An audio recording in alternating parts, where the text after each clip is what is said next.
കോഴിക്കോട് താമരശ്ശേരിയിൽ വീണ്ടും വീട് കുത്തി തുറന്ന് മോഷണം. കോരങ്ങാട് സ്വദേശി ഷംസുദ്ദീന്റെ വീട്ടിൽ നടന്ന കവർച്ചിൽ 8 പവൻ സ്വർണവും 15,000 രൂപയും നഷ്ടമായി. കഴിഞ്ഞ കുറച്ച് ദിവസത്തിനിടെ മേഖലയിലെ 8 വീടുകളിലാണ് മോഷണം നടന്നത്. CCTV ദൃശ്യങ്ങൾ ഉൾപ്പെടെ പുറത്തു വന്നിട്ടും മോഷ്ടാക്കൾ ഇപ്പോഴും കാണാമറയത്ത് തന്നെ.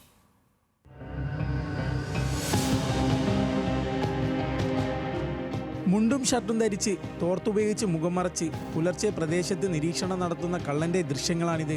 കഴിഞ്ഞ കുറെ ആഴ്ചകളായി താമരശ്ശേരി നിവാസികളെയും പോലീസിനെയും വട്ടം കറക്കുന്ന പഠിച്ച കള്ളൻ.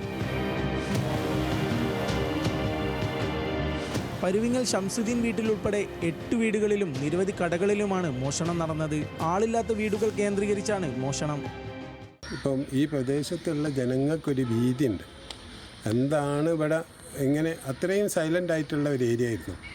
പെട്ടെന്ന് ഇങ്ങനെ വരുമ്പോൾ ആൾക്കാർക്കൊരു ഭീതി. അതിന് പോലീസ് വളരെ ശക്തമായിട്ട് നോക്കുന്നുണ്ട്. ജനങ്ങളും ഇപ്പോൾ ഇറങ്ങിയിട്ടുണ്ട്. പരിഭ്രാന്തിയാണ് ജനങ്ങൾക്കുണ്ടാകുന്നത്.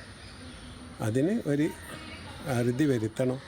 അതിന് ഉള്ള സംവിധാനങ്ങൾ കണ്ടുപിടിക്കുക, എന്താ ചെയ്യുക.